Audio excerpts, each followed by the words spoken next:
Have there been any studies done on the impact of people cooking on these versus people that don't cook with these non-stick sort of Teflon pans? Well, I can tell you that they've measured the amount of chemicals that are coming off of the pans. And so if you've ever had a nonstick piece of cookware, it scratches very easily. Yeah. And some of these scratches are microscopic and invisible to the naked eye. Studies have found that a surface scratch can release 9,000 particles from that nonstick coating into your food. And if it's a crack, that number jumps up to 2.3 billion particles that are transferred into your food. And what's that going to do to my health? What are these PFAS doing to my health? Well, PFAS are linked with several types of cancers. So kidney and testicular cancer, thyroid disorders, which thyroid problems are so common these days, but they're not normal. Then we have increased risk of miscarriage, preterm labor, preterm birth, preeclampsia, which is high blood pressure during pregnancy. Could be deadly. You also have increased obesity that's linked with PFAS chemicals.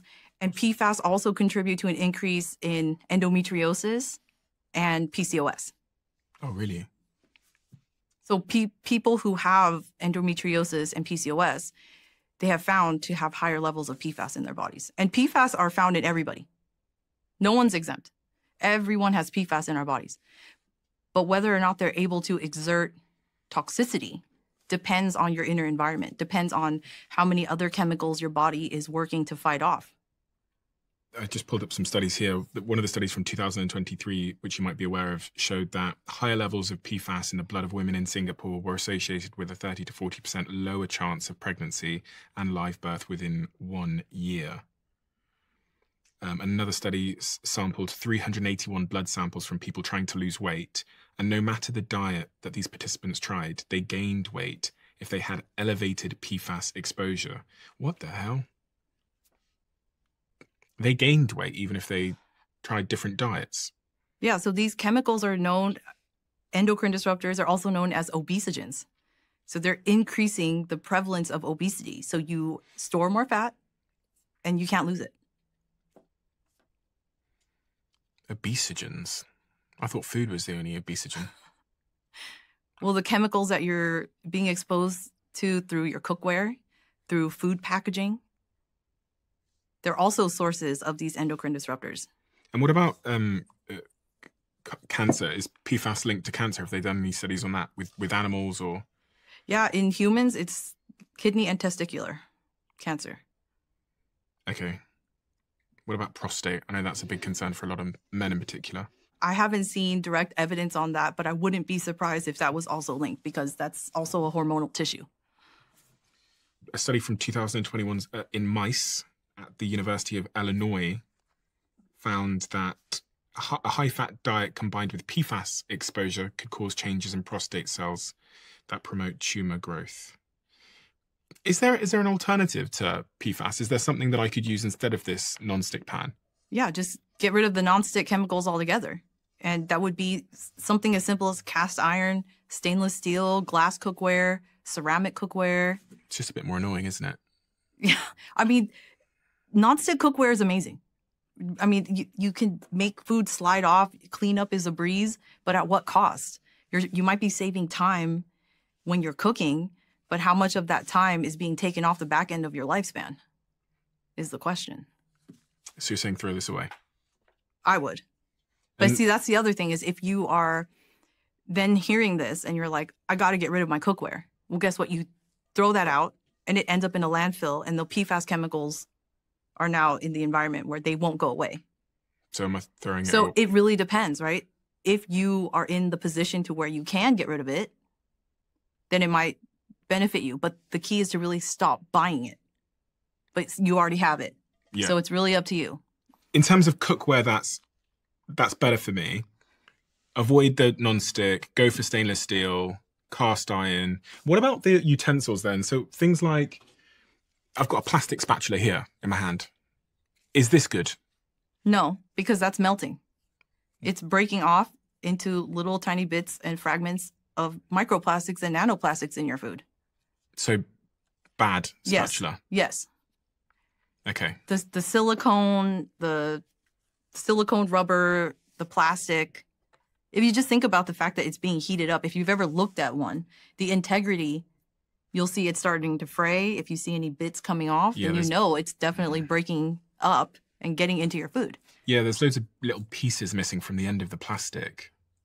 And I guess that's gone into the food most likely.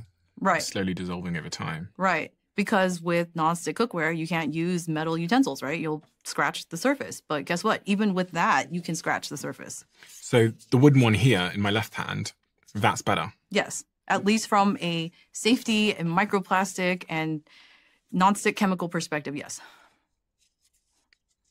Are you concerned at all? No, not at all. Okay. So wood is fine? Wood is totally fine. Okay. What people normally will say is, I can't properly clean the wood. But I haven't had that issue. You just clean it with soap and water and it is fine. Okay. So we'll keep the wooden spatula. What else in terms of cooking products? So I've got this pan here. You're saying this is a good one? Stainless steel? Yes. Great. Keep that one. Keep that one. Okay, what about this? Nice plastic container, super convenient, put my lunch in it, go to work, maybe pop it in the microwave, heat it up, get my takeaway in it. Plastic container. Good? Absolutely not. Do not microwave plastic containers. Even after just a few seconds, you'll get release of billions of microplastic particles into your food. Just from a tiny square centimeter, you'll get billions of microplastic particles. And with microplastics, they're hard. It's a solid mass. It does not break down in the body. What if it says BPA free? That's great, but it's still plastic. It's still microplastic. It's still nanoplastic releasing. And it probably has phthalates in it, depending on the type of plastic. Right. Okay, so you don't want to be microwaving these. And, Yeah. And if I get microplastics into my food, what's the net impact? What's the harm of that? Well, microplastics don't break down. They don't go away. Again, they're accumulating in human tissues. So they've actually been found in a whole number. I'm pretty sure they're all over the body at this point.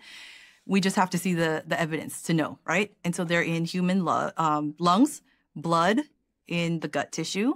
They're in heart. They're in brain. They are in the placenta. They're also in penis. And they have been detected in... There's microplastics in my penis? Yes, there could be. Studies have shown that. And even in newborn babies. So when babies are born, they have their first bowel movement, which is known as meconium. And in the meconium, microplastics have been found. So that means babies are being exposed to microplastics in utero. They're being born with plastics in their body. And what's the risk of that?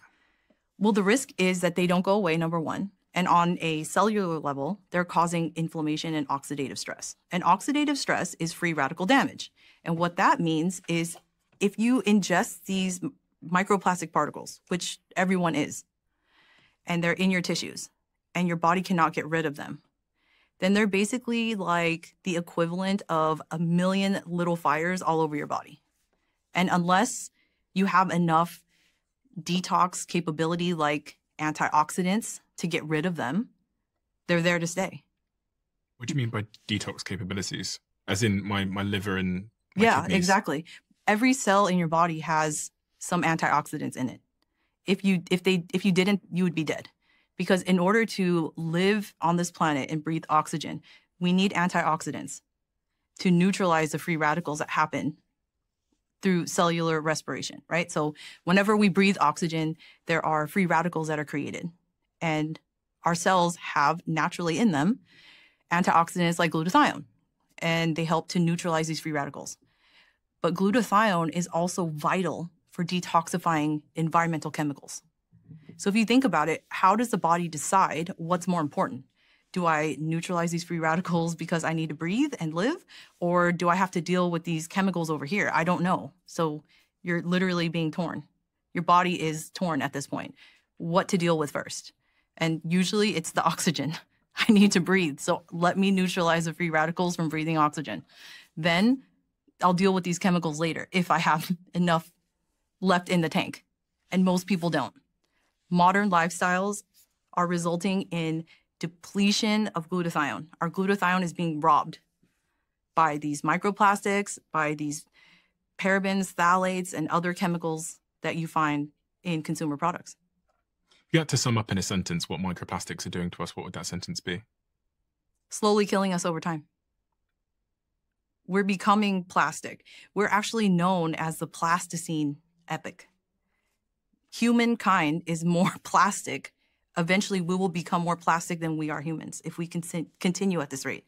There have been through over 300 million metric tons of plastics produced.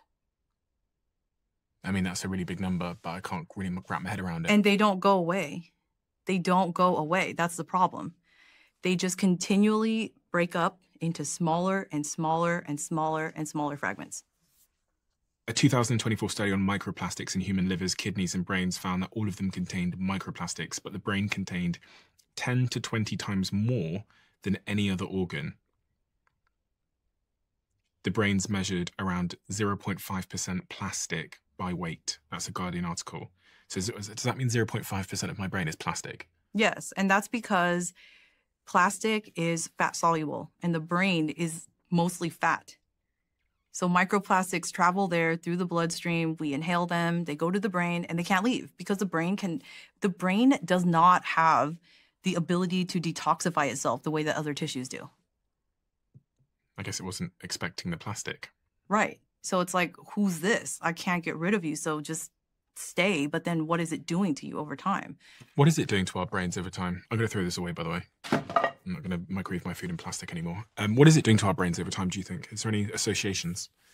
I haven't seen any clear evidence, but my hypothesis is that it's increasing the likelihood of cognitive decline. And the brain is one of the most important, obviously the most important organs in our bodies. And brain problems don't usually show up until you're in your elder years. But I would be interested to know if the rate of dementia, if people are getting dementia and other brain-related disorders earlier, just like cancer. I would not be surprised if I saw that. We drink out of these stainless steel cups here on the Diary of a CEO. Are these okay to be drinking out of? Yes. Okay. What does it say? Because they're not leaching microplastics into your drink. BPA-free stainless steel. Okay. They weren't expensive. That's good news. But sometimes when I go to shops and, supermarkets and stuff, I grab these plastic bottles full of water. There's been a lot of conversation around plastic bottles and water. Are these safe to drink from, in your opinion? Well, if you have no other option, then that's what you got. And so I don't want people to think, I can never drink bottled water ever again or I'm going to die, because that's not the case. I myself traveled here. I had to drink from bottled water because I didn't bring enough of my own water with me. Is that something that I'm going to panic about? No, it's not. Is it something that I want to do? No, but I need water. So that's my only option. But if you are able to avoid that, then absolutely avoid bottled water. Have there been any studies done on bottled water? Yeah, there have been so many studies showing that bottled water is a major source of microplastics. Because if you think about it, plastic is not meant to be permanent, but it kind of is. But at the same time, there are certain conditions that promote leaching. And one of them is if you put that plastic water bottle in the sun, UV causes plastic to break down. So that's releasing microplastics. Just squeezing it, physical force is causing microplastic shearing and release.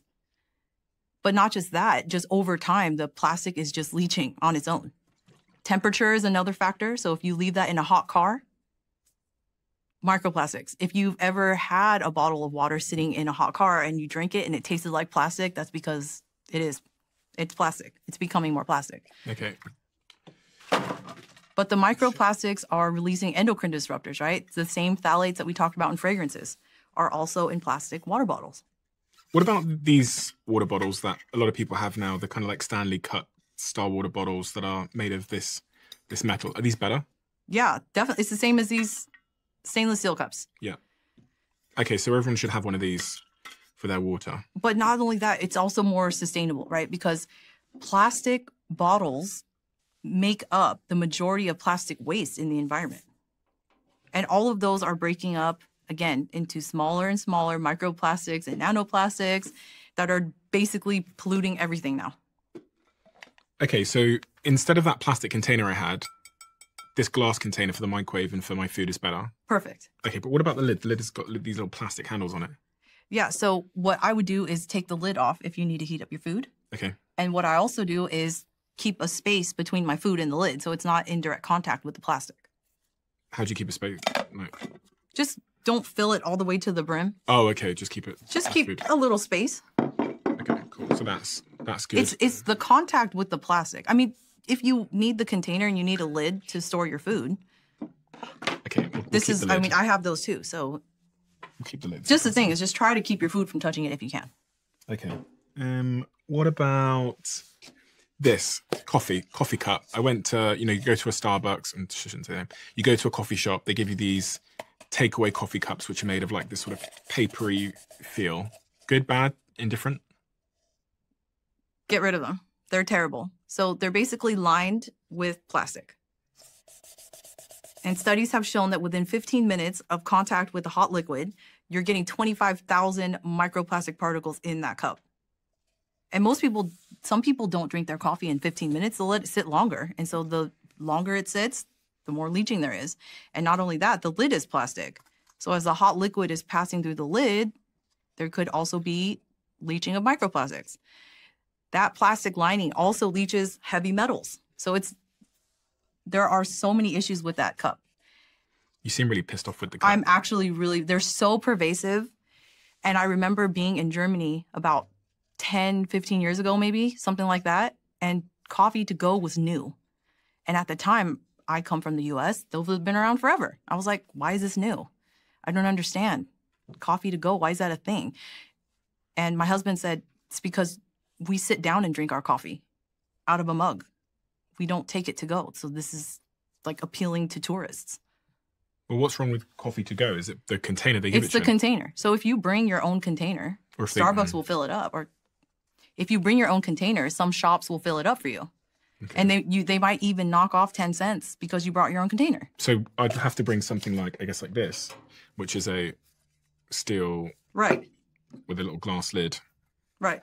Okay. So, okay. And it's a plastic lid. So if you can, take the lid off to drink. But if you can't, again, don't stress out over it. Okay.